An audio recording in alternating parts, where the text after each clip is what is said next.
Well, we're getting closer and closer. We're not nowhere near the end because there's so much more to study, but we've come a long way.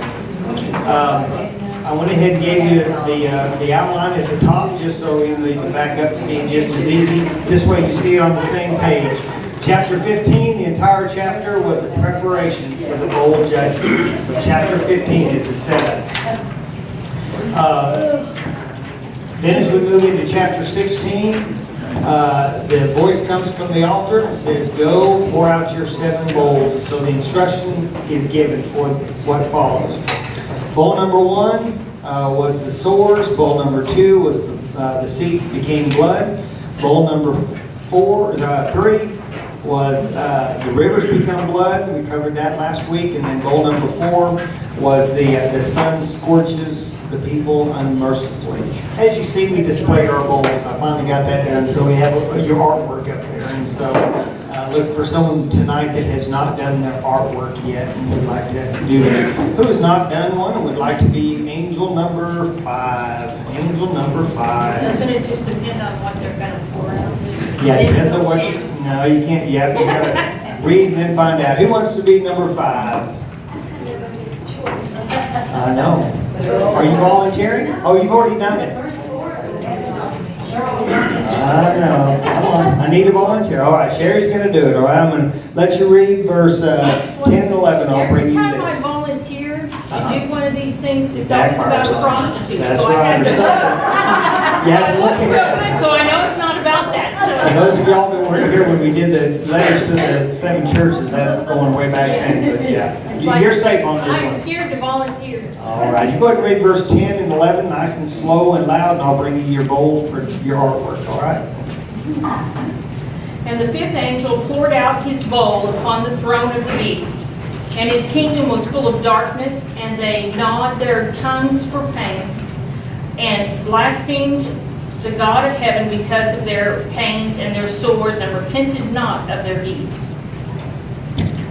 All right. Pretty short, once again, part of what impresses me, I don't know if that impresses me is the right word for that, but there's so much building throughout the 7-year tribulation to what's happening that there's so much that builds into it that it's almost anticlimactic when it actually happens.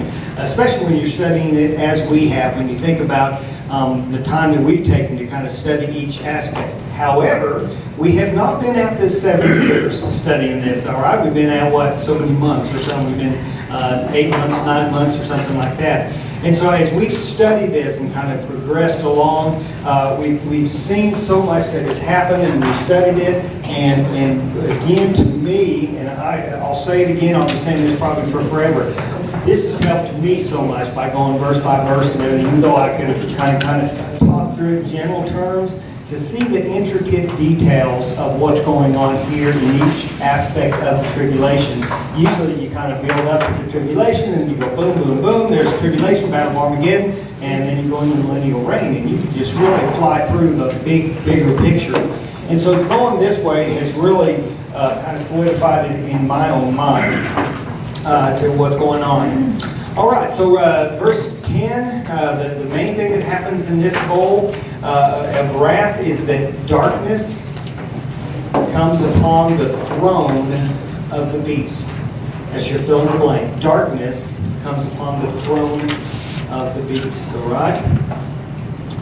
There's more. Anybody else need a paper? There's some more here. Okay. They held their tongues because they were in pain. I'm so glad you asked. All right. I want to know why did they not? Okay. It does give us some indication. Yes, because of the pain that they were in. Let's think about what's happening here. As darkness strikes the earth, all right, what effect is that going to have? How is our earth, our planet, affected with even temporary darkness? All right. Okay, so it's got, there's all kinds of things that happen with the plant life, which has already been affected. The oceans have already been affected. The rivers and fresh water and the springs have been affected thus far. So already the planet has taken a hit. So starvation would be, or hunger would be a part of that. When we lose the light for an extended period of time, what's going to happen to the temperature? It's going to plummet. What happens when you're cold? All right, you shiver, you're in pain. That's a pain too. I was flipping through the channels and watched the little thing, and some guys climbing a mountain, and you get stuck up there, and they're trying to get to them, they can't get to them, and as they went through that scene and everything, I just thought, oh, that would be, I can't say I've ever been there, but what a miserable thing that would be to be kind of freezing, that way. So some of that pain is caused by that. But we also have to remember that these bowls are being poured out in succession, and so we're not that far removed from boils, the very first bowl that was poured out. And do those sores heal overnight? There's no indication. You're thinking about your water supply is being affected now, and so even to be able to clean sores and all that kind of stuff, so they're still in pain and agony from that, and the effects of all that. And then we get hit with the great heat. And the heat begins to scorch people. So you go from an extreme heat when you're there now to an extreme coldness. That's a lot to take in, to think about what's happening on the planet and what's happening to mankind. Now you can go inside and get some shelter and relief, but you're not going to get a whole lot of that. So that's part of it. We got sores, we got pain. And then there's also that aspect, someone said depression and stuff, so there's a mental anguish that's going on, and that's like when you grit your teeth. There's that, and then you've got anger. It says, and I'm getting ahead of myself, but they're gritting their teeth, they're in pain, they're in torment, gnawing their tongue, and all of it's a horrible scene. But this is a lot like the fourth trumpet, all right? The fourth trumpet, we're going way back over here. And what happened on the fourth trumpet? You fill in the blank, it's the fourth trumpet, Revelation 12 through 13. Someone go ahead and read that for us, back up to 8, chapter 8, verse 12 through 13. It's just good to hear it again and put it in light of what's happening with this one. You got it, okay, Rick? And the fourth angel sounded, and a third of the sun, and a third of the moon, and a third of the stars were smitten, so that a third of them might be darkened, and the day might not shine, or a third of it, and the night in the same way. Okay, and I remember when we talked about that, we discussed what effects might that have, and we realized back there that even just a third of the sun and the stars being smitten, that it's stricken, that it's going to have an effect on the earth, right? And so that's part of it. So it's different the difference is similar to the fourth trumpet, but it's different in there instead of the third being affected, fill in the blank, it's totally dark, all right? So totally dark at this point.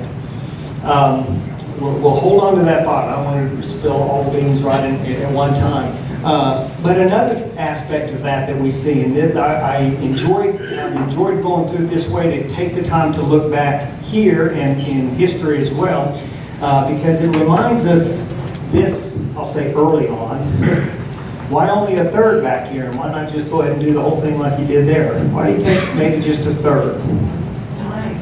What's that? Warnings. All right. So we have the trumpets that are the warnings. The seals, not as much warning as some, but the woes and the trumpets are announcing things to warn people. And so it's like, I'll do a third of it and see how you like that. They didn't like that. All right. And so it was a bit of a warning. This is not a warning. All right. This is not a warning, especially when we see that the darkness is specifically poured out on the throne, or aimed towards the throne of the beast. Who, what, or where is the beast? And I know I've got part of it covered up over here, but when we say beast, what are we talking about? Okay, we are talking about the devil, but we don't want to just specifically say the devil. What's that? Okay, so we're going to tie this into the government. Remember, the beast is what the Antichrist is, the leader of the beast, and the beast is this world government that comes into play. All right, so you got the leader, which is the Antichrist. But when you say the devil, we have to include that, because at this point the devil has possessed that man, the Antichrist. So the man, the Antichrist, is who leads the beast and all that. That's all still tied together, and so it's an attack on this confederation, this government, this worldwide authority that has come into play. And remember, at this point, from this point on to that point, the power, and we'll see this in a minute, but the power and authority that has been given to the beast, to the Antichrist, that the devil has been allowed to do, has been pretty extensive. And so this is targeted now on the same beast that had been given authority and was allowed to do some pretty devastating things. And now the target goes here. No, it also took in his whole kingdom. Darkness took his whole. Yes, and so, exactly, so that's the total darkness versus a third of the darkness that we experienced, or that was experienced during the fourth trumpet. The whole globe, I mean, you can spin around day and night and you're not going to see any difference. Now let's before we leave that, let's see some other examples so we can kind of compare. We compared it to the third in the trumpet thing that took place, but some other significant times of darkness. And we keep bouncing back to these same things. Exodus chapter 10, verse 21 and 23. All right, you got a sheet? And the Lord said to Moses, stretch out your hand toward the sky, so that darkness will spread over Egypt, darkness that can be felt. So Moses stretched out his hand toward the sky, and total darkness covered all Egypt for 3 days. No one could see anyone else or leave his place for 3 days. Yet all the Israelites had light in the places where they lived. You know what? When we read that story, we're trying to get the Israelites out of Egypt, and we're so focused on Moses and we're on the Pharaoh and different like that. And yeah, we studied these plagues, but until I've heard these in light of what's happening here, there's things I picked up. It said then that the darkness was so dark that you could feel it. Now we talked about that last week, or my sermon when we talked about being in darkness. That's when we talked about that. But it said there that the darkness in Egypt could be felt. What does that mean? Could be felt. Cold. Okay, the coldness for one, yeah, it has an effect. So in Egypt, because even if the sun, if you're standing there in the light and all of a sudden a cloud, the shade from a cloud comes by, you can feel the difference. But that's not darkness. So you get in darkness, so it can be felt. It's present. Anything else comes to mind? Total darkness, I've been. A heaviness, a what? Squeezing on you. A squeezing, yeah, it affects you. Okay, the darkness does. Now we need the night and the rest and all that kind of stuff. So darkness isn't always bad, but in this case, in that case, in this, it has an effect. We talk about depression, all that kind of stuff. It has an effect on your mind. It has an effect on your body and all that. Gene? We have darkness, we still have the light of the moon and stars. Yeah. They had no light. No darkness. Go ahead. There was nothing, no moon, no stars. See, I don't know that I would have picked up on that when we talked about that, because we knew when we were studying the plagues, oh, that's a plague number 9. In fact, that's the last plague before the big one, all right?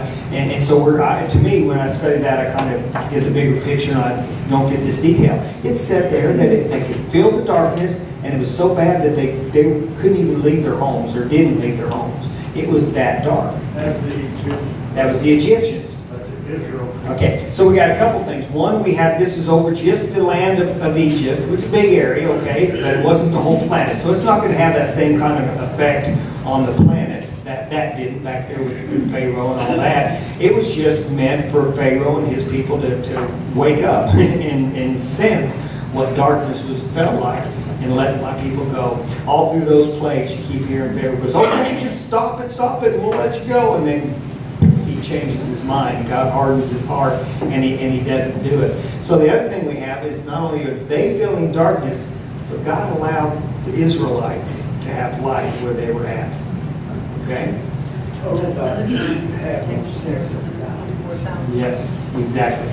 Now you can surely there's nothing to insinuate that during that time that back here to the Egyptians that they couldn't light a candle, light a torch, or something like that. So it's not like that they couldn't, but without something there was no hope. And so when that struck in Egypt, they just had to find their way back to the house or something. That was a scary time, and that was for such a short period of time. That lasted what? Maybe how long did it last? 3 days.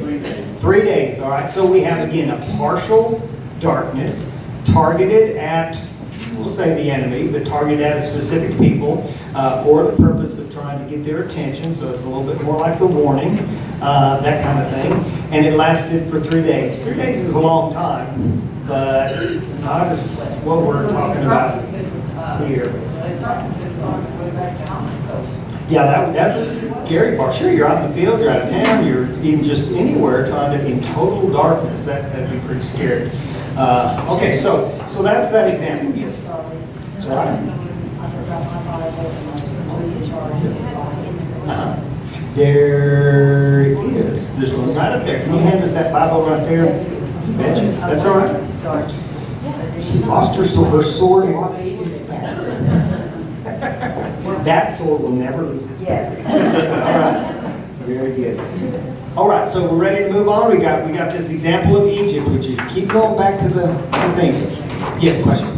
Right before the 3 days, it said big plague. Yeah, it's the ninth.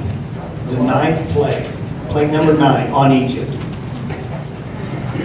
Ninth plague in Egypt. Out of the 10, I believe. So the next one was the biggie. All right. That lasted 3 days, okay? Now let's have another example of darkness and the effect and what caused it. Matthew chapter 27, verse 45. Who wants that one? All right, you got it, Bethany? At noon, darkness fell across the whole land until 3 o'clock. So what was the event? Crucifixion. Crucifixion. Jesus' death on the cross. A little bit different in that situation right there. That wasn't. Well, what was it? What was that event about? Not the death on the cross, but the darkness during that time. Okay, so we have that going. If you place it right there, the darkness came because at that moment, our sin was placed on Christ, and so there's a darkness that went along with that. So once again, like in Egypt, there's a darkness that goes with the evil that was happening in Egypt, and a target because of what they were doing to God's people, and God's displeased with that and targeting that kind of stuff. Here we have God's Son on the cross. He's not mad at his Son, but his Son becomes that sin. And so, yeah, there's darkness caused by sin. All right? And how long did that last? 3 hours. Interesting. 3 days with Pharaoh, 3 hours with Christ. I don't know the total significance there. But we see that God, again, is trying to make a point. It didn't just happen to get dark. There's significance in that darkness, all right? I wonder what their Egyptian thought when it went dark. Yeah. Well, they realized something was up, yeah.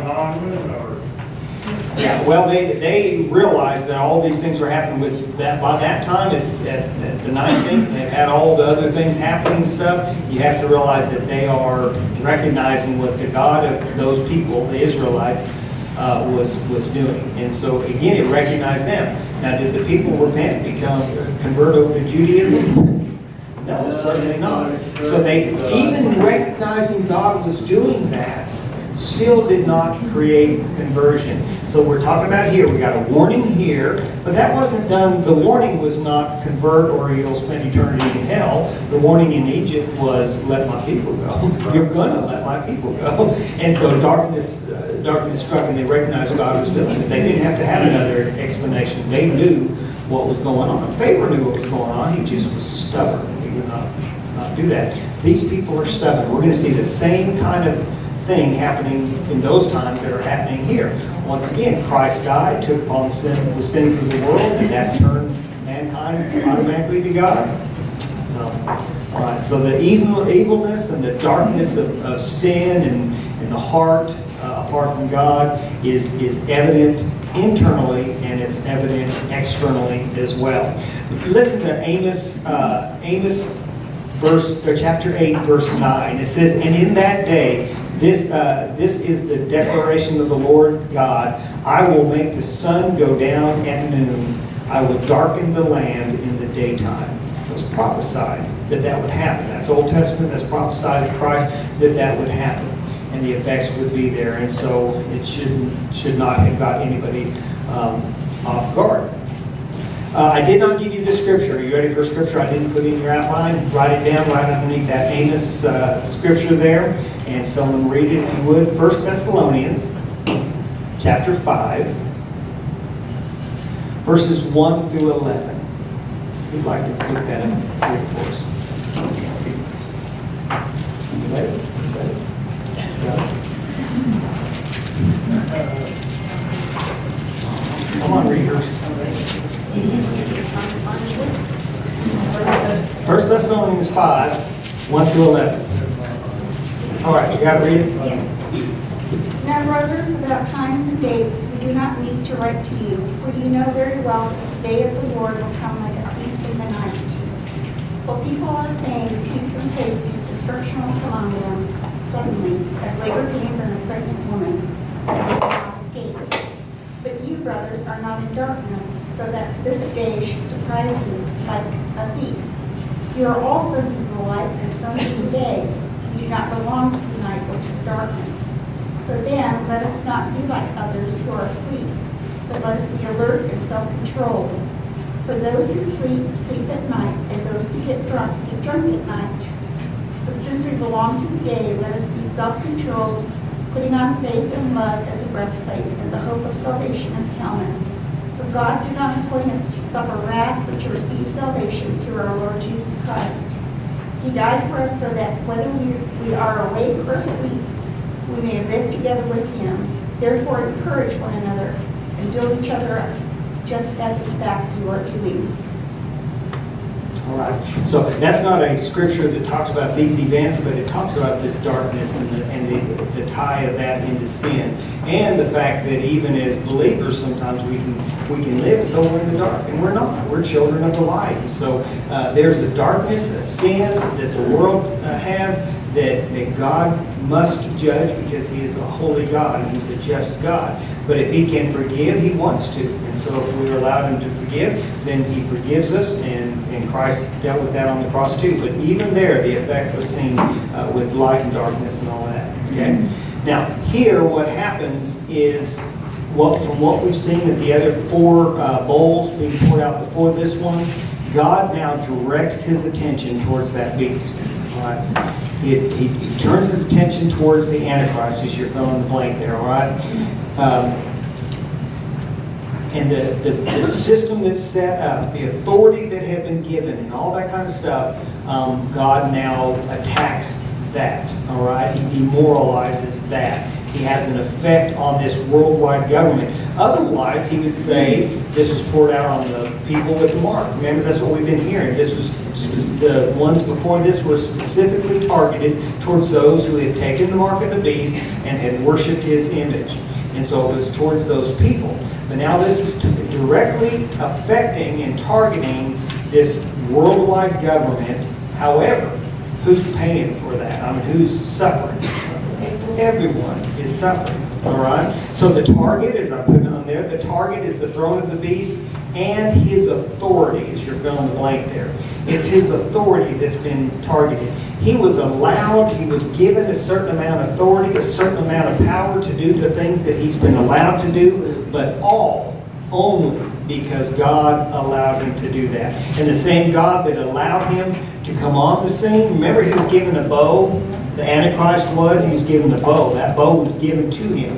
No arrows, but a bow. And so he came as a ruler, but with a weapon, but nothing to fire. So came in peace. Well, we knew that didn't happen. But this same Antichrist then, empowered and possessed by the devil, was still given power and authority to persecute, to go after Israel, not to destroy him, but to go after Israel and to affect all the other saints that refused to take the mark of the beast. God allows all that, but now He says, it's done. That's done. All right, it's not over, but that's done. He's affecting the authority then.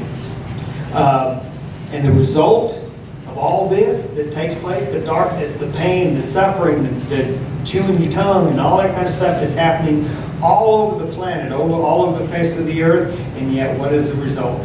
People refuse to take responsibility for their own actions, and they curse God. They curse God. What's that? Well, yeah, sin is stupid, right? Yeah, they're so caught up in what they're doing, they can't even understand. They just can't say, well, we deserve this. Remember the thief on the cross? the two thieves on either side, one of them cursed Jesus, and the other said, hey, we deserve this. You and I, we deserve this. He doesn't. So he had a perspective that led him to a point of repentance and salvation, where the other was so blinded by he was there because of his own sin, had nothing to do with Jesus. But he was so bitter and caught up in his own mind and everything that he cursed Jesus. No reason for him to do that other than that's what comes along. And that's in the same part of time in history as opposed to the total chaos that's happening during this time. All right, Sherry, I got to see your artwork here. See what you created. It's horrible, so there you It's go. horrible. Oh, we'll see. I'm not an artist, nor do I have any. Oh, look, she drew a picture of me for some reason. All right. It says,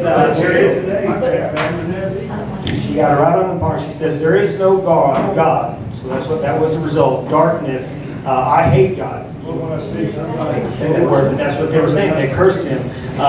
God is dead. We have the movies right now. God is not dead. You know, we see that. Then they're saying, you know, okay. And, oh, ouch. Okay, it says on one ouch. Yeah, I think they're at least saying ouch, all right? Okay, very good. Ouch, ouch, ouch. All right, very good. Well, we got one more bowl. Ready to move to bowl number 6. Who wants to be angel number 6? Pouring out the 6th bowl of wrath. Someone that hadn't done it yet. All right, Laura's going to take that one. We got sister rivalry here. Yes, contest. Laura's going to do a better picture. Hold on, Laura. Now we got a lot of scripture here. Let's go ahead and let me give you the bowl, and then I'll decide how I want to do this.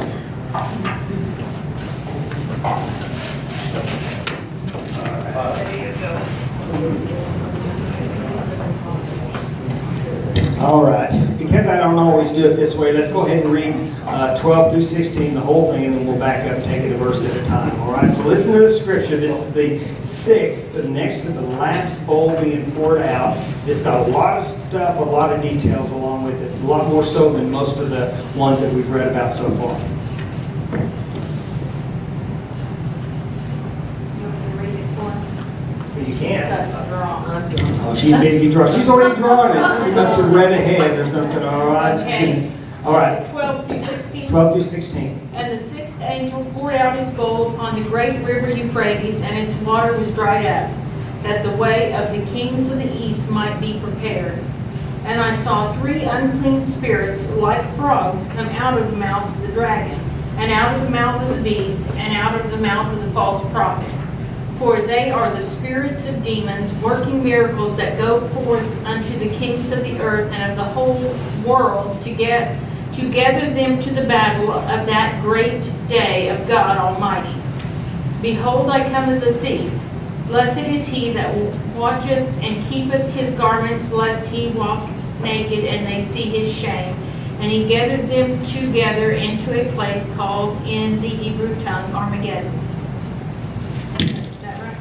Oh, we're there. We're there. All right. So let's back up before we get there to Armageddon. By the way, next week's lesson will be Armageddon. It won't be so all we talked so much about that, and we kept saying, "Oh, that's not till then." Well, that's kind of the last kind of thing and like that, and we're going to be there next week. So if we survive Vacation Bible School, then we'll go there. So I'm not sure how I'll handle it. I don't know if we just want to do the short section there, but there's still a lot to talk about in that, so we'll focus on that part. But let's back up. So basically, what Laurie is drawing over there, bowl 6, is dry up the Euphrates. Dry up the Euphrates. The Euphrates River, I believe, and I may get this wrong, I remember reading though, I believe the Euphrates River is a significant place. It is mentioned, I believe, 20 times in Scripture, and so there's a lot of significance to this. In this morning's lesson, we had a river mentioned. What river was it? What? The Jordan River. Was it a significant part of the story in today's lesson with King David? It sure was. What was so strategic about that river? You remember? He got across and got prepared. All right. It was a barrier. At one point, he's got his back against the wall. The river's right there, and he's fleeing from Absalom, and he's got to get over that river. Otherwise, he's kind of trapped there. So that river was a significant barrier. He makes it over the river, and so does So does Absalom. He goes up there, and then it kind of works against Absalom. So that Jordan River is significant there. Well, here we've got the Euphrates River, and it's mentioned many times, but one of the times is mentioned also back here on the 6th trumpet, right? What's that 6th trumpet right back here? All right. The Euphrates River was mentioned in the 6th trumpet, as you're filling in the blank. Revelation 9:14. Let's go back. We'd like to read that. Revelation 9:14. Okay, you got it, Kathy? Saying to the sixth angel who has the trumpet, release the four angels who are down in the great river of Euphrates. All right. So back here, when this trumpet was sounded, there were 4 angels. Now, were those godly angels or demonic angels or demonic beings? They were evil angels or demons. Angels specifically that had the 4, the 4 of them in there, and there was a strategic thing that was happening there. That was just a glimpse of something else that was to come. The Euphrates is very significant. I got on my map here. I finally found my corner. Have fun out here. Everybody got cats. All right. Anyways, I finally got this, and I got this map for you right here. Now, this has a red line right along the Euphrates River. Not that it's pointing out that for this purpose, all right? But you can see it a little bit. You guys can't see it there, but you guys see it. I'll turn that way, this way. Okay. So we have the Euphrates River here. And the significance of this, part of this, not in what we're talking about here, but this is mapping where Abram came from. Abram came from the land of Ur, and God said, go. I'll tell you where you're at when you get there and what I'm going to do with you. And so he travels all the way up here and all the way down here into what we call the Holy Land, or Israel, right here. And he follows along the Euphrates River. There's also the Tigris River, very significant. What is this area noted for back in Genesis? The Garden of Eden. So we're talking about the Garden of Eden, where the birthplace of humanity, where Adam and Eve and the garden was this area right here. Well, now we're talking about the Euphrates River. This is no, what's the river down here? Cane River, Arkansas River, the Arkansas River. It's nothing like that. I mean, Euphrates River is a huge, significant river. And so it goes all the way from here, from the Persian Gulf, right here, backs all the way up over into here to modern day Turkey. All right? And there's some symbolism there as well. Now, get back to my notes, so I'll just get ahead of myself here. All right, there's a purpose why this was dried up. By the way, not to excuse this or to say this is the way it's going to happen, but there is a possibility, and it is talked about, and there's articles written, and there's quotes that are mentioned, that in Turkey, here you go, up here in Turkey, oops, sorry, okay, up here in Turkey right here, they have access to a dam that feeds into this Euphrates River, and all that would travel down through here, and they said we could shut that thing up, and we could stop the flow of the Euphrates River, and in effect, Iran, Iraq, Syria, we could do some serious, we could get their attention with that. That is literally something that they're talking about that they could do. Now, I don't think that's the way this is going to happen, because this is God telling the angel to do that. However, he could do it that way. He could use that as an opportunity to do it naturally. And so, the reason for this is stated in verse 12. The reason why the Euphrates, God's not mad at the Euphrates River, but it's a barrier, just like the Jordan was a river. Jordan River was a barrier for David, different things when they were trying to cross over into the Promised Land. Moses and the nation of Israel, they had to get across the Jordan to be in the Promised Land. That's our other river on our Bible map. But here, this is to clear the way. The way is clear now. Verse 12, for the kings from the east to enter. Why would the kings from the east be wanting to cross the Euphrates River? What purpose could they be doing that for? That should be when they united. United front, all right, to come in. Now, when we do the Battle of Armageddon, I'm going to have to do some separating out. We may go back to the Gog and Magog discussion, Ezekiel 38, 39, try to make some distinction there and everything like that. But what this is, because we now know where we're at, this is the setup for the Battle of Armageddon. all right? But the armies are coming, and there's a 2 million man army, all right? This is interesting with the Euphrates River, okay? What are these, who are these kings from the east? Okay, we've got Russia, China, yeah, there too, they're not the major one, but India's got the, right now, I should have written the numbers down, but right now, the largest army in the world is China. Okay, they've got the largest population too, I believe, right? They've got the largest army, and they boast easily being able to put together a 2 million man army, right? India is second. India's got one that's 1.5, I think, or something like that. We used to be second, if I understood it right. Just hearing this, they write it down. We're now third, all right? But we've got these major armies over there, and then India, with their population, could easily put together a huge army.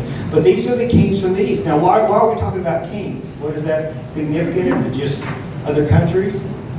Remember, this is part of the beast. This is part of the beast that was just attacked, and the authority that it was given.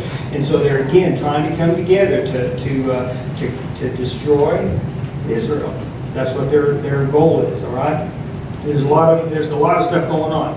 Now, I found this interesting just in studying this and everything. Matthew 2:1 and 2. Did someone look that up yet? You got it. Okay. Janelle, read that to us. After Jesus was born, Bethlehem of Judea, in the days of King Herod, wise men from the east arrived unexpectedly in Jerusalem, saying, "Where is he who is the anointed of the Jews? For we saw his star in the east and worshiped." All right.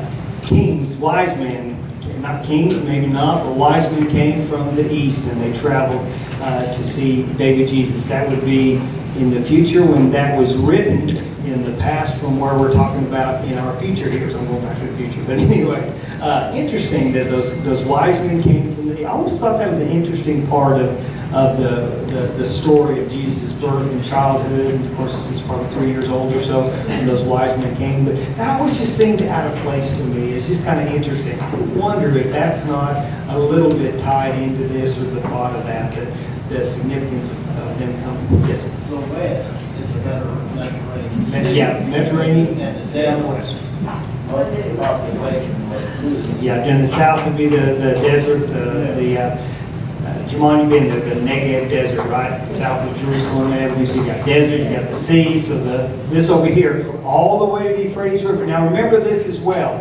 When we start talking about the millennium, we'll have to turn this chart around and get back to the bigger picture. When we start talking about the millennium and the 144,000, I brought them from over there. They're here now. They're coming in the scene. We took them away. They're about to come in and play again. But the 144,000 that go into the millennium. When it talks about that, it goes back to the original land that was given, and it's not the Jordan River to the Mediterranean. It's from the Euphrates River, all the way there. And I'll give you a chart, show you where all those lines are drawn. Yes, sir. Just a quick question on the Euphrates River. Yes. We talked last week about all the springs and rivers being turned to blood. Yes. Is the Euphrates River going to be dried up out of blood or out of water?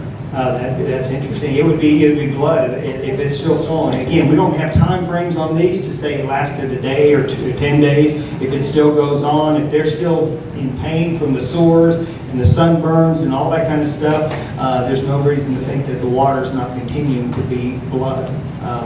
Again, I'll have to, if anybody finds any notes where someone has done, I don't know that you can research that. I think it's speculation. Not a barrier now. What's that? Main point is the Euphrates. Yeah, the main thing is that obviously whether it was flowing with water at that point or still blood, it was still liquid, we can't get across it. So now, and what I brought up in my Sunday school class is, even though that was a barrier in David's day, the Jordan River, now the thought of the Euphrates River, well, gosh, you can just, helicopters, planes, you can just go right over there.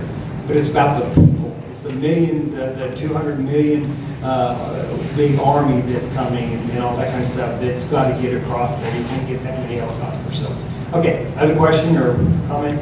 Something, do they take their plows and all that stuff that they used to, like all the machines? Use everything now and make it Yeah, that's a description that talks about in the millennium, that they take the weapons and they turn it into a plow, because now we don't need it as a weapon, and so we can plow the fields with it. Not yet, no. All right, so verse 12 tells us that the reason this is happening is, again, not an attack on, there's not really a whole lot of effect on this, like the boils and the sun and the darkness and all that kind of stuff. Those things have specific judgments against people. But this is now time to set up. And so God paves the way for the armies that are wanting to advance anyways. And he said, bring it on. God didn't say it, but he's saying, bring it on. Okay? And he is allowing them to come so that then, you know what this reminds me of? You ever watch those documentaries where they tell someone that's got a warrant out for their arrest, and they send them a nice little note saying, congratulations, you won, blah, blah, blah, blah. Just come to such and such address and pick it up. And they come be bopping in so excited that they won something. And the police go, now give me your hands, you're under arrest. It's like, that's not fair, that's a trap. This is the trap, all right? It is a trap. Okay, I got ahead of myself on that. All right, but that's it. Okay, so verse 13. Now, I find this fascinating. A frog in the throat is the term I put on that. But in the midst of this description of the Euphrates being attacked, which is the main part of what's happening right here, we see these three frogs, these three unclean spirits come out of the mouth of who? What? The dragon. The dragon, the beast, the false prophet. All right, this is the satanic trinity that's kind of mentioned. All right, and we see this now that these frog-like spirits come out of them. That's interesting. Exodus chapter 8, verses 1 through 7 was the second plague. Did you already look that up? Go ahead and read that just for interest's sake. You know, with this idea of frogs and stuff, we need to understand when these spirit frogs, that's not the first time we've dealt with frogs. Exodus 8, 1 through 7. Here we go with another river. Another river, yeah. 7 days passed after the Lord struck the Nile. And the Lord said to Moses, go to Pharaoh and say to him that this is what the Lord said. Let my people go. So they worship me. If they refuse to let them go, I will send a plague of frogs on your whole country. The Nile will feed with frogs. They will come up in your palace and your bedroom and on your bed. To the house of your officials and on your feet, and into your ovens and kneading trough. The frogs will come upon you and your people and all your officials. Then the Lord said to Moses, tell Aaron, stretch out your hand with your staff over the streams and the canals and the ponds, and make frogs come up on the land of Egypt. So Aaron stretched out his hand over the waters of Egypt, and the frogs came up and covered the land. But the magicians did the same thing by their secret arts. They also made frogs come up on the land of Egypt. All right. Again, reading it through it, trying to tie to this, all of a sudden I'm picking up on details I never really picked up on. All right, so there's these frogs and a plague against Egypt. This is just the second. Fill in your blanket. It's the second plague in Egypt. All right. So the second plague, only the second plague in Egypt was this deal with the frogs. Frogs. What's the deal with frogs? All right. Frogs are they good or bad? Pretty good. The legs are pretty good. All right. All right. Interesting stuff. We won't spend a lot of time here. There's some interesting stuff with frogs. All right. The Egyptians, did they like frogs or not?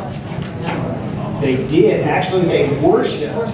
They had a frog-like goddess that they worshipped. All right. What's that? Persian. And so it's almost like, okay, you want to worship a frog? I'll give you frogs. and they have this plague of frogs. Otherwise, why frogs? They're not like stinging scorpions or flying wasps or all these kind of stuff, you know. Frogs. Ribbit, you know. Or whatever, you know. What's the big deal?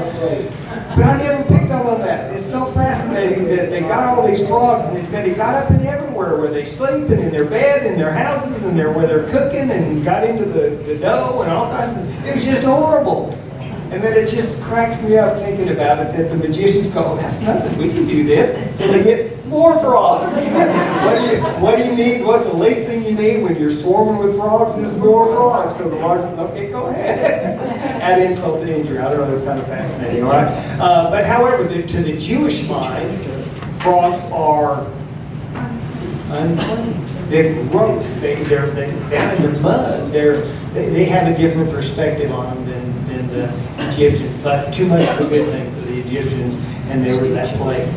Okay, so that's these frog-like spirits. So just kind of just to understand why in this time is it a frog-like spirit. Think of the unclean spirit that's coming out. Now there's more. We're not going to think of it. I forgot Matthew 5:1 and following. I can't remember how far I wanted to read on that. Did someone look at that up already? Good. Mark 5:1. I don't know how far I wanted to read on that. What's that? I had that, which is already on I already moved back and you shut the book. All right. All right. Jean's got it. Chapter 5, verse, what was it? You said 1. 1 and following. Well, okay, let's skip this. We don't need to read, but let me, sorry, Jean. For the second time, I know. Go home and read that, all right? Well, this is when Jesus came up on this place, and remember the man that had the unclean spirit. It said, at first it said he had an unclean spirit. Well, then Jesus begins to talk to this man that was living in the cemetery, and he just didn't have a spirit. He had legions of spirits, all right? And these spirits were dark, and they destroyed, and they were all that kind of stuff. And so that was just a reference to remind you of Jesus dealt with these unclean spirits as well. And so these unclean spirits, which would be another term for a frog or whatever, in the form of a frog-like thing or something, come out of the mouth of the three. Now there's a reason why that happens, all right? These frog-like evil spirits go out, and what do? They go out to these kings that are ready to come across the Euphrates River, and they start gathering them. Yeah, come on, everybody, come on, it's time, come on, and they affect the thing to do this. Hatred for God, hatred for God's people, and this is our chance, this is our time. We're going to do this thing. This was written how many thousands of years ago, all right? Satan's heard this. I got to think about this time and time again. If Satan knows all this, well, why is he even doing that? And then my mind goes back to all these, we're going to do sports for Vacation Bible School and stuff, so my mind goes back to all these, you got a game and you got someone there's no way you're going to win. There's no way you're going to win. You know, these are the last year's champs or whatever, and there's no way you can beat them. And the underdog, when they win, it shocks everybody. Does it ever happen? Absolutely. Why? Because they're determined that they can't, even though everybody else is saying they can't. Well, God's saying you can't win. The church is saying you can't win, devil, and yet he's still going to try. And so, but here's all these spirits going out. Come on, we can do this. If we all gather, you got this huge army. If we can all gather together, we're going to do this. We're going to destroy Israel once and for all. And we'll look at God and say, there, we did it. We killed your people. Can you imagine how angry the people were at this point and what had built up inside them? Yes, because unlike what we have here, where there's some confusion and there's some give or take, and there's some people that could be angry, but instead they repent, and we have all that kind of stuff happening, and then things really ramp up here with the mark of the beast and all that. But by the time we're getting here, other than Israel that's here in Petra, there's just time we're hearing it over and over, and they just curse God and they blaspheme God and they refuse to repent. They refuse to repent. That's what's taking place. All right, so verse 13 talked about those frog spirits going out, and that's what that's tied to. Verse 14, this is the death trap. So fill in the blank. This is a death trap. And what I did for you here, God knows all this. This is preset in time. And Sherry and I and Lynn and Jermon, we got to go to where that death trap takes place. This picture right up here, if you want to come stare at it really good, this is before our iPhone cameras where you can do a panoramic thing right there. And so I go, click. And I thought, because what am I looking at? We're standing on this hill of Megiddo, all right? We're standing on this hill, and we're looking over this valley right here. And as our tour guide says, that this is the place. This is where those armies that cross the Euphrates River, when this bowl is poured out and it dries up, they'll cross over, and this is where they will gather. Also, Egypt will be coming up, and Turkey, they're all gathering together in this one spot. Now, let me show you the map, just so we kind of get our perspective of where we're at. So you see the Euphrates River. We know everybody that's coming here, the kings of the east, come gathering right over here. Now, this is what's so amazing, is when we put it in perspective. We look at a Bible map, and it kind of looks big, and we see all these towns and everything, but remember, from Jerusalem right here, the Dead Sea, I know you can't really see this, but just get the perspective. From the Dead Sea right here to the Sea of Galilee that is right here, all right? Just that place right there, because all this is not Israel. This goes all the way up here. There's Damascus, that's way above our Bible map usually, all right? So we go right here, it's just the distance from Tulsa to Oklahoma City. From Tulsa to Oklahoma City. So imagine an area of land about the size of Oklahoma. And imagine all the kings from all these different places, the beasts gathering in a place. So let's put them down at, we don't want to say Tuttle, right? Because you got family there. We don't want to do Tuttle. Where do we want to do? What little town do you want to pick up? We've got to stay away from Elk City as well, right? Anyway, somewhere down there, all right? I used to live in Hobart. Wow, that's way in the boonies, way down there by Altus, all right? So anyways, it's just such a short distance. Now, let me move us to a Bible map.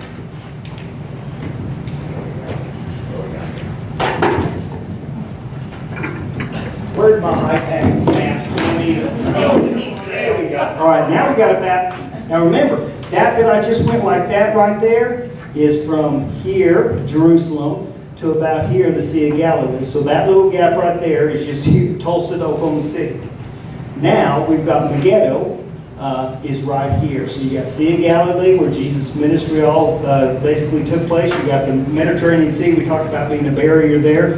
The kings come from the east, and they all gather right here in this valley around the hill of Megiddo. Now, that piece of property, I know I've said this before, but just so we understand what's about to happen, but what has also happened in the past is, as our tour guide showed us that, and we're looking out there, he said, you see that land that you're overlooking, that I took a picture right there? Get a good look at that. There has been more bloodshed on that piece of property than anywhere else on the planet. Already, in history, there has been more bloodshed on that piece of property than anywhere else. And that's where all these armies are gathering, and that's where God will strike them on that piece of property. Remember where we're talking about the blood being to the horse's bridle? That's where that's going to take place. All right? Now, where's our beloved Israel at this point?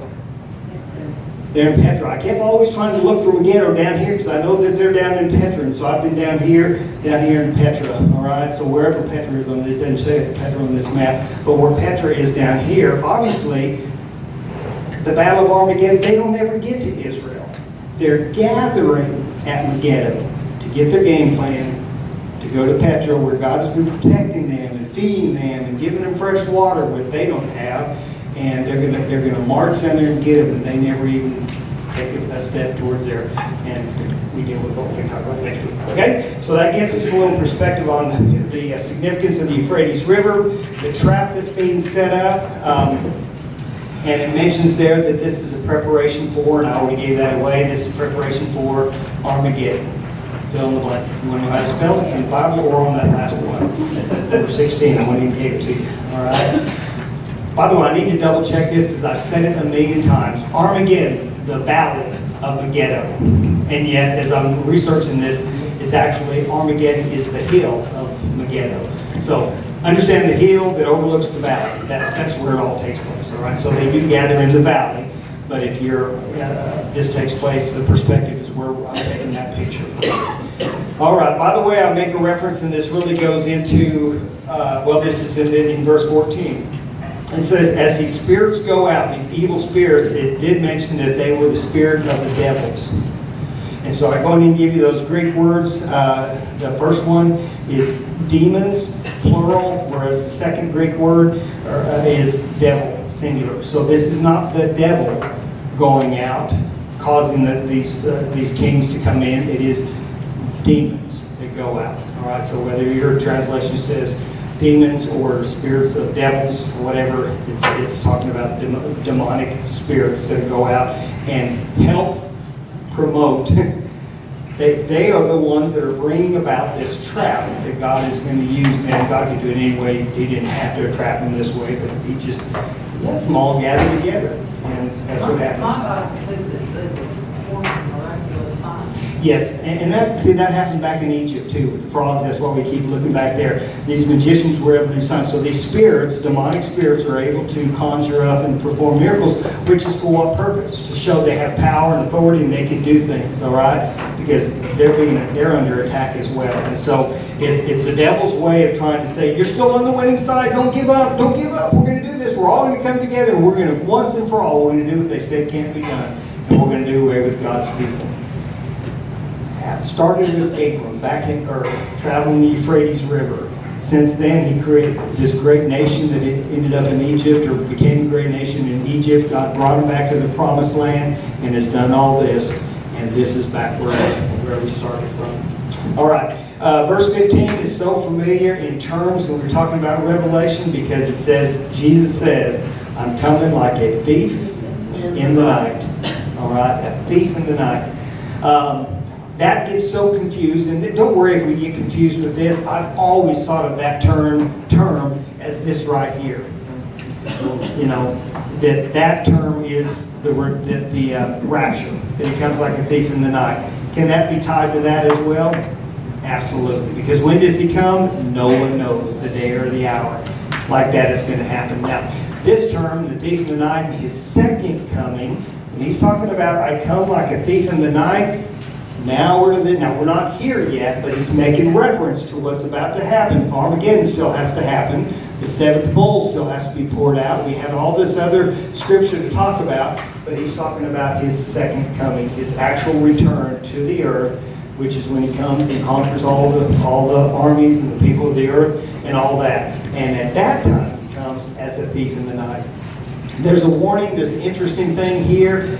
We won't spend time with this, but if you want to go study it, it doesn't take you long, but it's interesting. There's a warning against nakedness, and it's spiritual nakedness. All right? And I give you those other examples so you can understand what's being said when he says, I'm coming like a thief in the night. Be prepared. Be prepared. I'm telling you ahead of time, I'm coming, and it's going to catch you off guard. So what you ought to do? Be prepared, all right? Listen, when Oklahoma brings serious chances to tornadoes, I do two things for preparation. One, I get my camera, right, Mark? We get our camera ready, just in case, all right? Because we take a picture of it. But second of all, because my garage is full of stuff, Sherry's here, so I got to be careful when I say this. My own fault. Okay, but I've got to clear the way so the storm shelter that's in our garage, so we can get to it if we have to. I got to make preparation. But the other thing I do, if they say, man, this is going to hit like at 2 in the morning, listen, you're not going to find me in my tiny whities or anything like that. 'Cause I don't want to be stuck down in that hole or out taking pictures with my boxer briefs, okay? So I'm going to stay dressed and I'm going to get ready. I need to remember that one, all right? He's talking about nakedness here, but he's talking about spiritual. All that's connotated to it. That'll be on YouTube. Preacher in his tiny whities. Right. Be ready, but think about spiritually being ready, all right? Read those scriptures. Read Matthew 24. Read Revelation back in Revelation 3:3 and Revelation 3:17 is a warning against spiritual nakedness. When he warns the church of Laodicea, you think you're all that. You think you're rich, but you're bankrupt and you're spiritually naked and exposed and all that kind of stuff. All right? Interesting, and he brings it up here in light of the spiritual depravity and the nakedness of mankind, and a fair warning also to the nation of Israel. I said I'm coming. You're hiding out. But I'm coming back for you. Be ready. Okay? They're not spiritually naked, but be ready. When it does happen, it's going to come like a thief in the night. And if you knew the thief was coming, you'd be ready. But since you don't, be ready anyways. Think of the 10 virgins, think of that illustration, all that kind of stuff. And then verse 16, we ended with this announcement. This is the Battle of Armageddon, the final scene of the final battle that takes place. Now, some would argue with that. Some would say that's not the final battle. What would if Armageddon is not the final battle, what is the final battle? Again, when he throws them in the pit of hell. Nope, not yet. But, yeah, and when does that take place? When does he throw them in the pit forever, not binds them? After the millennium. So we have to turn our chart around to get that, all right? But there is a battle of sorts that happens at the end of the millennium. But I wouldn't call that the final battle, but I understand why they would say that, because it's not a battle. This is a setup for a battle, all right? And there's bloodshed, and the others, assuming the ball of fire, thrown in the pit forever. Let's bring up the dead and have their final judgment and call it a day.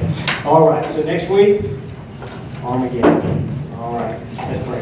Father God, thank you so much again for helping us understand these things, Lord. It's overwhelming to think about what's going to happen, why we can't heed the warning, why people even today are blaspheming your name and persecuting your church and against your nation Israel. Is happening in our day and time, Lord. It's just a prelude to what's going to happen on a worldwide scale. Thank you, Lord, that we anticipate that trumpet call when we get to go home and avoid all this, Lord. May children in Vacation Bible School be won over so that they can avoid all this as well. Bless us as we part.